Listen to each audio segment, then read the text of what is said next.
Welcome back to our art village life YouTube channel. ಇವತ್ತು ನನ್ನ ವ್ಲಾಗ್ನ ಮಧ್ಯಾಹ್ನದಿಂದ ಸ್ಟಾರ್ಟ್ ಮಾಡ್ತಾ ಇದ್ದೀನಿ. ಇವತ್ತು ಸ್ಯಾಟರ್ಡೆ ಅಲ್ವಾ, ಹಾಗಾಗಿ ನನ್ನ ಮಗ ಸ್ಕೂಲಿಂದ ಬರ್ತಾನೆ. ಅಷ್ಟರೊಳಗೆಲ್ಲ ಜ್ಯೂಸ್ನ ರೆಡಿ ಮಾಡೋಣ ಅಂತ. ತುಂಬ ಬಿಸಿಲು ಬೇರೆ ಇದೆ ಅಲ್ವಾ, ನನಗೆ ದಾಳಿಂಬೆ ಅಂದರೆ ಇಷ್ಟ, ಮತ್ತು ಅದರಲ್ಲಿ ಜ್ಯೂಸ್ ಮಾಡಿಕೊಟ್ರೆ ತುಂಬ ಇಷ್ಟಪಡ್ತಾನೆ. ಹಾಗಾಗಿ ಜ್ಯೂಸ್ ಮಾಡ್ತಾ ಇದ್ದೀವಿ. ಇನ್ನು ಇದಕ್ಕೆ 3 ದಾಳಿಂಬೆ ಹಣ್ಣನ್ನು ಕಟ್ ಮಾಡಿ ಅದಕ್ಕೆ ಸ್ವಲ್ಪ ಕಲ್ ಸಕ್ಕರೆನ ಸೇರಿಸ್ತಾ ಇರೋದು.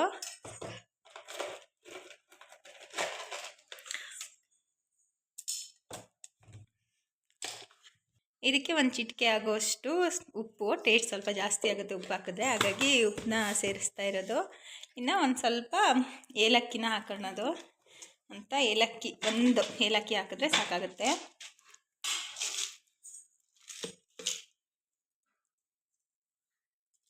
ನಾನು ಏಲಕ್ಕಿ ಸಿಪ್ಪೆನೆಲ್ಲ ತೆಗೆದಿಡ್ತೀನಿ, ಎಸೆಯಲ್ಲ. ಸಾಂಬಾರು ಪುಡಿ ಮಾಡಿಸೋದಾದರೆ ಅದನ್ನು ಏಲಕ್ಕಿನ ಹುರಿದ್ಬಿಟ್ಟು ಸಾಂಬಾರು ಪುಡಿ ಹಾಕಿದ್ರೆ ಸಾಂಬಾರು ಪುಡಿದು ಟೇಸ್ಟ್ ಚೆನ್ನಾಗಾಗುತ್ತೆ ಅಂತ ಹೇಳಿ ಏಲಕ್ಕಿನ ವೇಸ್ಟ್ ಮಾಡಲ್ಲ ನಾನು. ಅದರೊಳಗೆ ಹಾಕ್ತೀನಿ, ಅದರೊಳಗೆ ಹಾಕು.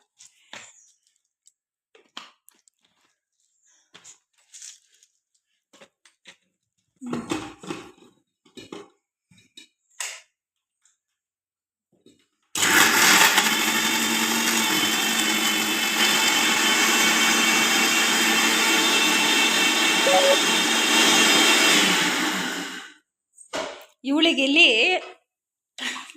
ಇದನ್ನು ಜಗಿದ್ರೆ ಏನದು ಜ್ಯೂಸ್ ಬರುತ್ತಲ್ವಾ, ಆ ಥರದಕ್ಕೆ ಹಾಕ್ಕೊಟ್ಟಿದ್ದಾಳೆ. ಬಟ್ ಅದನ್ನು ಅವಳು ತಿಂತಾನೇ ಇಲ್ಲ. ಸ್ವಲ್ಪ ಜಗಿದ್ಬಿಟ್ಟು ಹಾಗೆ ಬಿಟ್ಟು ಹೋಗ್ಬಿಟ್ಟಿದ್ದಾಳೆ. ಇನ್ನು ಇದು ನೀಟಾಗಿ ಇಷ್ಟು ಗ್ರೈಂಡ್ ಆದಮೇಲೆ ಅದಕ್ಕೆ ಸ್ವಲ್ಪ ನೀರನ್ನು ಸೇರಿಸಿ ಮತ್ತೆ ನೀಟಾಗಿ ಸ್ವಲ್ಪ ಗ್ರೈಂಡ್ ಮಾಡಿಕೊಂಡ್ರೆ ಜ್ಯೂಸ್ ರೆಡಿನೇ ಆಗೋಗ್ಬಿಡುತ್ತೆ. ಇನ್ನು ಅದು ನೀಟಾಗಿ ಶೋಧಿಸ್ಕೊಂಡ್ರೆ ಸಾಕಾಗುತ್ತೆ.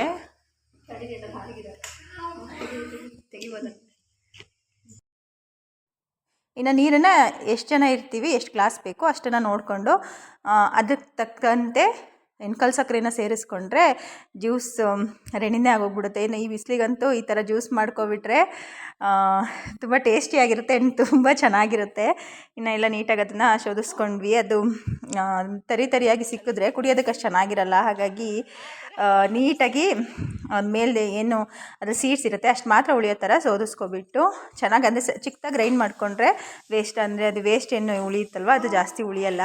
ಹಾಗಾಗಿ ಇಷ್ಟನ್ನ ಗ್ರೈಂಡ್ ಮಾಡಿಕೊಂಡು 2 ಗ್ಲಾಸ್ ಆಯಿತು ಅಷ್ಟೇ. 3 ದಾಳಿಂಬೆಗೆ 2 ಗ್ಲಾಸ್ ಜ್ಯೂಸ್ ಆಯಿತು. ಹಾಗಾಗಿ ನಾವು 4 ಜನ ಇದ್ವಲ್ವ, ಅದನ್ನೇ 4 ಜನ ಶೇರ್ ಮಾಡಿಕೊಂಡು ಕುಡಿದ್ವಿ. ಇನ್ನು ನನ್ನ ಹಸ್ಬೆಂಡ್ ಹೊರಗಡೆ ಕೆಲ್ಸಕ್ಕೆ ಹೋಗಿದ್ರು, ಇನ್ನೂ ಕೆಲಸ ಮಾಡ್ತಾಯಿದ್ರು ಹೊಲದಲ್ಲಿ.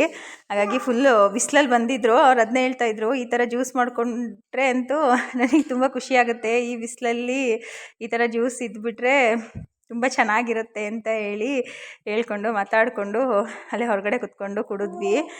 ಇನ್ನು ನನ್ನ ಮಗನೂ ಸ್ಕೂಲಿಂದ ಬಂದಿದ್ದ, ಅವನಿಗೂ ಫುಲ್ ಖುಷಿಯಾಗೋಯ್ತು. ಬಂದ ತಕ್ಷಣ ಜ್ಯೂಸ್ ರೆಡಿ ಆಗಿಬಿಟ್ಟು ಅವನಿಗೆ ಈ ಥರ ಎಲ್ಲ ಜ್ಯೂಸ್ ಮಾಡಿಕೊಟ್ರೆ ತುಂಬ ಇಷ್ಟ ಆಗುತ್ತೆ. ಹಾಗಾಗಿ ಇನ್ನು ಮಗಳಿಗೂ ಅಷ್ಟೇ ಸ್ವಲ್ಪ ಕುಡಿಸಿದ್ವಿ. ಅವಳಿಗೆ ಸ್ವಲ್ಪ ಶೀತ ಆಗಿಬಿಡುತ್ತೆ ಅಂತ ಭಯ ಆಯಿತು. ಇನ್ನು ಕಲ್ ಸಕ್ಕರೆ ಹಾಕಿರೋದ್ರಿಂದ ಮಕ್ಕಳಿಗೂ ಕುಡಿಸ್ಬೋದು, ಬಟ್ ಸ್ವಲ್ಪ ಜಾಸ್ತಿ ಕುಡಿಸ್ಲಿಲ್ಲ, ದಾಳಿಂಬೆ ಶೀತ ಆದರೆ ಅಂತ ಹೇಳಿ. ಇನ್ನು ಜ್ಯೂಸ್ ಎಲ್ಲ ಕುಡ್ಕೊಂಡು ಅಲ್ಲೇ ಮಾತಾಡಿಕೊಂಡು ಚೆನ್ನಾಗಿ ಒಂಥರ ಗಾಳಿ ಬೀಸ್ತಾಯಿತ್ತು. ಹೊರಗಡೆ ಬಿಸಿಲಿದ್ರೂ ಅಲ್ಲಿ ಹೊರಗಡೆ ಇದ್ದಿದ್ದರಿಂದ ಚೆನ್ನಾಗಿ ಗಾಳಿ ಬೀಸ್ತಾಯಿತ್ತು. ಇನ್ನು ಅವಳ ಜೊತೆನೂ ಸ್ವಲ್ಪ ಆಟ ಆಡಿಕೊಂಡು, ಅವಳಿದ್ದರೆ ಕೆಲಸಗಳೇ ಆಗಲ್ಲ. ಅವಳ ಜೊತೆ ಆಟ ಆಡೋದು, ಅವಳನ್ನ ಎತ್ಕೊಂಡು ಮುದ್ದು ಮಾಡೋದು ಬರೀ ಇದೇ ಆಗೋಗ್ಬಿಟ್ಟಿದೆ ಅವತ್ತಿಂದನೂ ಅಷ್ಟೇ. ಹಾಗಾಗಿ ಅವಳ ಜೊತೆ ಸ್ವಲ್ಪ ಟೈಮ್ ಆಟ ಆಡಿಕೊಂಡು ಅಲ್ಲೇ ಜ್ಯೂಸ್ ಕುಡ್ಕೊಂಡು ಇನ್ನು ಒಂದು ಅರ್ಧ ಗಂಟೆನೇ ಆಗೋಯ್ತು ಅಲ್ಲೇ ಜಾಸ್ತಿ ಟೈಮ್ನ ಸ್ಪೆಂಡ್ ಮಾಡಿದ್ದೀವಿ. ಇನ್ನು ಇವರು ಬರ್ತಾ 2 ಮೊಟ್ಟೆಗಳು ಸಿಕ್ಕಿದ್ದು ಅಂತ ಹೇಳಿಬಿಟ್ಟು ಮೊಟ್ಟೆ ತಗೊಂಡು ಬಂದಿದ್ದರು. ಅಂದರೆ ಅವಾಗ ತಾನೇ ಮೊಟ್ಟೆ ಇಟ್ಟಿತ್ತು ಕೋಳಿ ಅಂತೇಳಿ ತಗೊಂಡು ಬಂದಿದ್ದರು. ಇನ್ನು ಅದರಲ್ಲಿ ಏನಾದರೂ ರೆಸಿಪಿನ ಮಾಡೋಣ ಅಂತ ಹೇಳಿ ಮೊಟ್ಟೆನ ಎತ್ತಿಟ್ಕೊಂಡೆ. ಅದು ಒಂಥರ ಫ್ರೆಶ್ ಮೊಟ್ಟೆ ಇದ್ದರೆ ಟೇಸ್ಟ್ ಕೂಡ ಚೆನ್ನಾಗಿರುತ್ತೆ. ಹಾಗಾಗಿ ಎತ್ತಿಟ್ಕೊಂಡೆ. ಇನ್ನು ಇವಾಗೆಲ್ಲ ಬೇಸಿಗೆ ಸ್ಟಾರ್ಟ್ ಆಗಿರೋದ್ರಿಂದ ಕುರಿ ಮಂದೆಯವರೆಲ್ಲ ಅಂದರೆ ಹಳ್ಳಿ ಕಡೆ ಬರ್ತಾರೆ ಜಮೀನಲ್ಲಿ ನಿಲ್ಸೋದಕ್ಕೆ ಅಂತ. ಹಾಗಾಗಿ ಅವ್ರ ಜೊತೆ ಒಂದು 2-3 ಕತ್ತೆಗಳಿರುತ್ತೆ. ಅಲ್ಲಿ ಕತ್ತೆ ಹಾಲನ್ನು ತೊಗೊಂಡು ಬಂದಿದ್ದರು ಮಕ್ಕಳಿಗೆ ಅಂತ ಹೇಳ್ಬಿಟ್ಟು.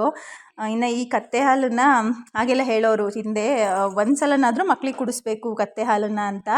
ಇನ್ನು ಟೌನ್ ಸೈಡೆಲ್ಲ ಕತ್ತೆಗಳನ್ನೇ ಮನೆ ಹತ್ರ ಹೊಡ್ಕೊಂಡು ಬರ್ತಾರಂತೆ. ಬಟ್ ಈ ಕಡೆ ಎಲ್ಲ ಬರಲ್ಲ. ಈ ಕಡೆ ಏನಾದರೂ ಕುರಿ ಮಂದೆಯವ್ರ ಜೊತೆ ಬಂದರೆ ನಾವೇ ಹೋಗಿ ತೊಗೊಂಡು ಬರಬೇಕು. ಯಾವುದೇ ಥರ ದುಡ್ಡೆಲ್ಲ ಇಸ್ಕೊಳ್ಳಲ್ಲ, ಫ್ರೀಯಾಗಿಯೇ ಕೊಡ್ತಾರೆ. ಇನ್ನು ಈ ಕತ್ತೆ ಹಾಲಂತೂ ಮಕ್ಕಳಿಗಾಗಿರ್ಬೋದು ದೊಡ್ಡವರಿಗಾಗಿರ್ಬೋದು ತುಂಬ ಒಳ್ಳೆಯದು. ಇದರಲ್ಲಿ ಆಲ್ಮೋಸ್ಟ್ ಎಲ್ಲ ಥರ ವಿಟಮಿನ್ಸ್ ಸಹ ಇರುತ್ತೆ. ಮತ್ತು ಕ್ಯಾಲ್ಶಿಯಮ್ ಆಗಿರ್ಬೋದು, ಪೊಟ್ಯಾಷಿಯಮ್, ಜಿಂಕ್ ಅಂತ ಎಲ್ಲ ಪೋಷಕಾಂಶಗಳು ಸಹ ಈ ಕತ್ತೆ ಹಾಲಲ್ಲಿರುತ್ತೆ. ಮತ್ತು ಇನ್ನು ಚಿಕ್ಕ ಮಕ್ಕಳಿಗೆ ಜಾಸ್ತಿ ಕ್ವಾಂಟಿಟಿಲಿ ಕುಡಿಸ್ಬಾರ್ದು. ಒಂದು ಒಳ್ಳೆಯಷ್ಟು ಕುಡಿಸಿದ್ರೇ ಸಾಕಾಗೋಗ್ಬಿಡುತ್ತೆ. ಇದರಿಂದ ಅವ್ರಿಗೆ ಇಮ್ಯುನಿಟಿ ಪವರ್ ಜಾಸ್ತಿ ಆಗುತ್ತೆ, ಮತ್ತು ಬುದ್ಧಿ ಚುರುಕಾಗುತ್ತೆ, ಮತ್ತು ಮೆಮೊರಿ ಪವರ್ ಇನ್ಕ್ರೀಸ್ ಆಗುತ್ತೆ. ಮತ್ತು ಅದು ಮಕ್ಕಳಿಗೆ ಪದೇ ಪದೇ ಕೆಮ್ಮು ಬರುತ್ತಲ್ವ, ಆ ಕೆಮ್ಮು ಸಹ ಈ ಕತ್ತೆ ಹಾಲನ್ನ ಕುಡಿಸೋದ್ರಿಂದ ಕಡಿಮೆ ಆಗುತ್ತೆ ಅಂತಲೇ ಹೇಳ್ಬೋದು. ಹಾಗಾಗಿ ಅವರು ತಗೊಂಡು ಬಂದಿದ್ದರು. ಇನ್ನು ನನ್ನ ಮಗನಿಗೆ ಉಳಿದಿದ್ದು ಒಂದು ಗ್ಲಾಸಲ್ಲೆಲ್ಲ ಕೊಟ್ಟೆ. ಅವನು ಸಹ ಕುಡ್ದ. ಇನ್ನು ಅದೆಲ್ಲ ನೋಡಿಕೊಂಡು ಸ್ವಲ್ಪ ಟಿ ವಿ ಎಲ್ಲ ನೋಡಿಕೊಂಡು ಊಟ ಎಲ್ಲ ಮುಗಿಸ್ಕೊಂಡು ಅಷ್ಟರೊಳಗೆ ಸಂಜೆ ಆಗೋಗ್ಬಿಡ್ತು. ಇನ್ನು ಮೊಟ್ಟೆ ಹೇಳಿದ್ವಲ್ವ, ಅದರಲ್ಲಿ ಏನಾದರೂ ಒಂದು ರೆಸಿಪಿನ ಮಾಡೋಣ ಅಂತ ಹೇಳಿ ಮೊಟ್ಟೆನ ಬೇಯಿಸ್ತಾ ಇದ್ದೀನಿ. ಇದಕ್ಕೆ ನಾನು ಇವತ್ತು ಎಗ್ ಪಕೋಡ ಮಾಡೋಣ ಅಂತ ಮೊಟ್ಟೆನ ಬಳಸ್ಕೊಂಡು ನಾರ್ಮಲಾಗಿ ಏನು ಪಕೋಡ ಮಾಡ್ತೀವಲ್ವ ಅದೇ ಥರ ಮೊಟ್ಟೆಯಿಂದ ಪಕೋಡ ಮಾಡೋಣ ಅಂತ. ಮೊಟ್ಟೆ ಸಿಕ್ಕಿದ್ವಲ್ಲ ಮಧ್ಯಾಹ್ನ, ಅದಕ್ಕೆ ಅದರಲ್ಲಿ ಎಗ್ ಪಕೋಡ ಮಾಡೋಣ ಅಂತ ಇವತ್ತು ಮಧ್ಯಾಹ್ನ ತರಕಾರಿ ಸಾಂಬಾರ್ ಮಾಡಿದ್ನಲ್ವಾ, ಅದಕ್ಕೆ ಸ್ವಲ್ಪ ಪಕೋಡ ಮಾಡೋಣ. ಇನ್ನು ತರಕಾರಿ ಸಾರು ಜೊತೆ ನೆಂಚ್ಕೊಳ್ಳೋದಕ್ಕೆ ತುಂಬ ಚೆನ್ನಾಗಾಗುತ್ತೆ ಅಂತ ಹೇಳಿ ಪಕೋಡನ ಮಾಡ್ಕೋತಾ ಇದ್ದೀನಿ. ಇದು ಇನ್ನು ಸಂಜೆ ಸ್ನ್ಯಾಕ್ಸ್ಗಾಗಿರ್ಬೋದು ಅಥವಾ ಸುಮ್ಮನೆ ತಿನ್ನೋದಕ್ಕಾಗಿರ್ಬೋದು ತುಂಬ ಚೆನ್ನಾಗಿರುತ್ತೆ. ಪಕೋಡ ಇನ್ನು ಅಷ್ಟು ಇಷ್ಟ ಆಗಲ್ಲ ಅಂದರೆ ಈ ಥರ ಮೊಟ್ಟೆನ ಯೂಸ್ ಮಾಡ್ಕೊಂಡು ಮಾಡ್ಬೋದು. ನಾನು 2 ಮೊಟ್ಟೆನ ಚೆನ್ನಾಗಿ ಬೇಯಿಸಿ ಅದನ್ನು ಸಿಪ್ಪೆ ತೆಗೆದು ಅದು ನೀಟಾಗಿ ತುರ್ಕೋತಾ ಇದ್ದೀನಿ. ಹಂಗೆ ಸ್ಮ್ಯಾಶ್ ಮಾಡಿ ಹಾಕಿದ್ರೆ ಒಂಥರ ಅಂಟಂಟಾಗುತ್ತೆ, ಅಷ್ಟೊಂದು ಟೇಸ್ಟ್ ಅನಿಸಲ್ಲ, ಮತ್ತು ಎಲ್ಲ ಕಡೆಯೂ ಅದು ಸ್ಪ್ರೆಡ್ ಆಗಲ್ಲ. ಹಾಗಾಗಿ ನೀಟಾಗಿ 2 ಮೊಟ್ಟೆನೂ ಸಹ ಚೆನ್ನಾಗಿ ತುರ್ಕೊಂಡ್ರೆ ಈ ಥರ ಉದ್ರುದ್ರಾಗಿ ಬರುತ್ತೆ. ಅದಕ್ಕೆ ಏನು ಪಕೋಡಾಗೆ ಈರುಳ್ಳಿ ಕಟ್ ಮಾಡ್ತೀವಲ್ವ, ಅದೇ ಸೈಜಲ್ಲಿನೇ ಈರುಳ್ಳಿನ ಕಟ್ ಮಾಡಿಕೊಂಡು ಅದಕ್ಕೆ ಮೊಟ್ಟೆನ ಸೇರಿಸಿ ಅದನ್ನು ನೀಟಾಗಿ ಸ್ವಲ್ಪ ಮಿಕ್ಸ್ ಮಾಡಿಕೊಂಡು ಈರುಳ್ಳಿ ಜೊತೆನೇ ಅದಕ್ಕೆ ಮಸಾಲೆಗಳನ್ನೆಲ್ಲ ಹಾಕ್ಕೋಬೇಕು. ಇನ್ನು ಅದಕ್ಕೆ ನಾನು ಸ್ವಲ್ಪ ಗರಂ ಮಸಾಲೆ 1 ಸ್ಪೂನ್ ಆಗೋಷ್ಟು ಗರಂ ಮಸಾಲೆನ ಸೇರಿಸ್ಕೊತಾ ಇದ್ದೀನಿ. ಮತ್ತು ಸ್ವಲ್ಪ ರುಚಿಗೆ ಎಷ್ಟು ಬೇಕೋ ಅಷ್ಟು ಉಪ್ಪನ್ನ ಹಾಕ್ಕೋತಾ ಇದ್ದೀನಿ. ಅಂದರೆ ನಮಗೆ ಸ್ವಲ್ಪ ಉಪ್ಪು ಕಡಿಮೆನೇ ಬೇಕು, ಹಾಗಾಗಿ ನಾನು 1 ಸ್ಪೂನ್ ಆಗೋಷ್ಟು ಸೇರಿಸ್ಕೊಂಡಿದ್ದೀನಿ ಅಷ್ಟೇ. ಇನ್ನು 1 ಸ್ಪೂನ್ ಆಗೋಷ್ಟು ಧನಿಯಾ ಪುಡಿ ಮತ್ತು 1 ಸ್ಪೂನ್ ಆಗೋಷ್ಟು ಖಾರ ಪುಡಿ ಇಷ್ಟ ಆಗದೇ ಇದ್ದವರು ಹಸಿರು ಮೆಣಸಿನ್ಕಾಯಿ ಸಹ ಸೇರಿಸ್ಕೋಬೋದು, ಅಥವಾ ಚಿಲ್ಲಿ ಫ್ಲೇಕ್ಸ್ ಹಾಕ್ಕೋಬೋದು, ಅಥವಾ ಮೆಣಸಿನ ಪುಡಿನೂ ಸಹ ಸೇರಿಸ್ಕೋಬೋದು. ಜಾಸ್ತಿ ಖಾರ ಇಷ್ಟ ಆಗುತ್ತೆ ಅಂತ ಹೇಳೋರು, ಬಟ್ ನಮಗೆ ಸ್ವಲ್ಪ ಖಾರ ಎಲ್ಲ ಅಷ್ಟು ಇಷ್ಟ ಆಗಲ್ಲ. ಹಾಗಾಗಿ ನಾನು 1 ಸ್ಪೂನ್ ಆಗೋಷ್ಟು ಜಸ್ಟ್ ಖಾರ ಪುಡಿನ ಹಾಕೋತಾ ಇದ್ದೀನಿ. ಇನ್ನು ಮೆಣಸಿನ್ಕಾಯಿನೂ ಅಷ್ಟೇ, ಅವಾಗವಾಗ ಅದು ಸಿಗ್ತಾ ಇದ್ದರೆ ಟೇಸ್ಟೇ ಅನಿಸಲ್ಲ, ಹಾಗಾಗಿ ಜಸ್ಟ್ ಖಾರ ಪುಡಿನ ಸೇರಿಸ್ಕೊತಾ ಇರೋದು. ಇನ್ನು ಅದಕ್ಕೆ 1 ಕಪ್ ಆಗೋಷ್ಟು ಕಡಲೆ ಹಿಟ್ಟನ್ನು ಸೇರಿಸ್ಕೊತಾ ಇದ್ದೀನಿ. ಮತ್ತು ಒಂದು ಅರ್ಧ ಕಪ್ ಆಗೋಷ್ಟು ಅಕ್ಕಿ ಹಿಟ್ಟು ಹಾಕೋದ್ರಿಂದ ಅದು ಪಕೋಡ ತುಂಬ ಕ್ರಿಸ್ಪಿಯಾಗಿ ಬರುತ್ತೆ. ಹಾಗಾಗಿ ಒಂದು 4 ಸ್ಪೂನ್ ಆಗೋಷ್ಟು ಅಕ್ಕಿ ಹಿಟ್ಟನ್ನು ಸೇರಿಸ್ಕೊಂಡು ಅದನ್ನು ಚೆನ್ನಾಗಿ ಫಸ್ಟು ಡ್ರೈ ಮಿಕ್ಸ್ ಮಾಡಿಕೊಂಡ್ರೆ ಎಲ್ಲ ಕಡೆ ಅದು ನೀಟಾಗಿ ಸ್ಪ್ರೆಡ್ ಆಗುತ್ತೆ. ಅದಕ್ಕೆ ಇನ್ನೇ ಸ್ವಲ್ಪನೇ ನೀರನ್ನ ಹಾಕಿಬಿಟ್ಟು ಚೆನ್ನಾಗಿ ಕಲಸಿ ಎತ್ತಿ ಇಟ್ಕೋಬೇಕು. ಕಲಸಿ ಒಂದು 5 ನಿಮಿಷನಾದರೂ ಎತ್ತಿ ಇಟ್ಕೋಬೇಕು. ಅದು ಚೆನ್ನಾಗಿ ಮಿಕ್ಸ್ ಆಗೋ ಥರ ಎಲ್ಲ ಈರುಳ್ಳಿಗಾಗಿರ್ಬೋದು ಅಥವಾ ಮೊಟ್ಟೆ ಎಲ್ಲ ನೀಟಾಗಿ ಮಿಕ್ಸ್ ಆಗೋ ಥರ ಒಂದು 5 ನಿಮಿಷ ಎತ್ತಿ ಇಟ್ಕೊಂಡು ಅದನ್ನು ಎಣ್ಣೆ ಕಾಯ್ದ ಮೇಲೆ ಎಣ್ಣೆಯಲ್ಲಿ ಹಾಕಬೇಕು. ಇನ್ನು ಇದನ್ನು ಲೋ ಮೀಡಿಯಮ್ ಫ್ಲೇಮಲ್ಲೇ ಬೇಯಿಸ್ಕೊಂಡ್ರೆ ತುಂಬ ಕ್ರಿಸ್ಪಿಯಾಗಿ ಬರುತ್ತೆ. ಒಳಗಡೆನೂ ಅಷ್ಟೇ ತುಂಬ ಚೆನ್ನಾಗಿ ಬೆಂದಿರುತ್ತೆ, ಯಾವುದೇ ಥರ ಹಸಿ ಅನಿಸಲ್ಲ. ಇನ್ನು ಪಕೋಡ ಥರನೇ ಪಕೋಡ ಶೇಪಲ್ಲೇ ಎಣ್ಣೆಗೆ ಬಿಡಬೇಕು. ಇನ್ನು ಈ ಕಡೆ ಇನ್ನು ಪಕೋಡನ ಬೇಯಕ್ಕಿಟ್ಬಿಟ್ಟು ಇನ್ನು ಮುದ್ದೆನ ಮಾಡ್ಕೊತಾ ಇದ್ದೀನಿ. ಇನ್ನು ತರಕಾರಿ ಸಾಂಬಾರು ಮುದ್ದೆ ಇನ್ನು ಡೈಲಿ ನೈಟು ಮುದ್ದೆನ ಮಾಡ್ಕೋತೀನಲ್ವ, ಹಾಗಾಗಿ ಇವತ್ತೂ ಸಹ ಮುದ್ದೆನೇ ಮಾಡ್ಕೊತಾ ಇದ್ದೀನಿ. ಇನ್ನು ಅದು ಮುದ್ದೆ ರೆಡಿ ಆಗಿಬಿಟ್ಟಿತ್ತು. ಇನ್ನು ಲಾಸ್ಟು ಏನದು ಮುದ್ದೆ ಅಳ್ಳೋದಕ್ಕೆ ಇಟ್ಕೊಂಡಿದ್ದೀನಿ. ಇನ್ನು ಈ ಕಡೆನೂ ಅಷ್ಟೇ ಮುದ್ದೆನ ಅಳ್ಳೋದಕ್ಕೆ ಇಟ್ಬಿಟ್ಟು ಈ ಕಡೆ ಪಕೋಡನ ಕೈಯಾಡಿಸ್ತಾ ಇದ್ದೀನಿ. ಅಂದರೆ ಪದೇ ಪದೇ ಸ್ವಲ್ಪ ಕೈಯಾಡಿಸೋದ್ರಿಂದ ಎರಡು ಕಡೆ ಚೆನ್ನಾಗಿ ಬೇಯ್ಕೊಳ್ಳುತ್ತೆ. ಇನ್ನು ಒಂದು ಸಲ ಪಕೋಡ ಬೆಂದಮೇಲೆ ನನ್ನ ಹಸ್ಬೆಂಡು ತುಂಬ ಹೊಟ್ಟೆ ಹಸಿತಾ ಇದೆ ಅಂತ ಹೇಳಿದ್ರು, ಹಾಗಾಗಿ ಅವರಿಗೆ. ಇನ್ನು ಈ ಕಡೆ ನಮಗೆ ಉಳಿದಿರೋದನ್ನ ಬೇಯಿಸ್ಕೊತಾ ಇದ್ವಿ. ಸ್ವಲ್ಪ ಕ್ವಾಂಟಿಟಿಲಿ ಮಾಡ್ಕೊಂಡಿದ್ದು ಒನ್ ಟೈಮಿಗೆ ಆಗೋವಷ್ಟು ಅಷ್ಟೇ, ಹಾಗಾಗಿ ಸ್ವಲ್ಪ ಇತ್ತು. ಇನ್ನು ಇದು ನೈಟ್ಗೆಲ್ಲ ಫುಲ್ಲು ಮುಗಿಸ್ಕೊಂಡ್ವಿ. ಇನ್ನು ಒನ್ ಡೇ ಎಲ್ಲ ಬಿಟ್ಬಿಟ್ರೆ ಅಷ್ಟೊಂದು ಟೇಸ್ಟ್ ಚೆನ್ನಾಗಿರಲ್ಲ, ಫುಲ್ ಮೆತ್ತಗಾಗ್ಬಿಟ್ಟಿರುತ್ತೆ. ಇದಂತೂ ತುಂಬ ಕ್ರಿಸ್ಪಿಯಾಗಿ ಬಂದಿತ್ತು. ಅಂಟು ನಾರ್ಮಲ್ ಪಕೋಡಾಗಿಂತನೂ ಅಷ್ಟೇ ತುಂಬ ಸ್ಪೆಷಲಾಗಿ ಸ್ವಲ್ಪ ಟೇಸ್ಟ್ ತುಂಬ ಚೆನ್ನಾಗಾಗಿತ್ತು. ಇನ್ನು ಇದು ಪಕೋಡ ಜೊತೆ ಒಂದೊಂದು ಮೊಟ್ಟೆ ಆಮ್ಲೆಟ್ನ ಮಾಡ್ಕೊತಾ ಇದ್ದೀವಿ.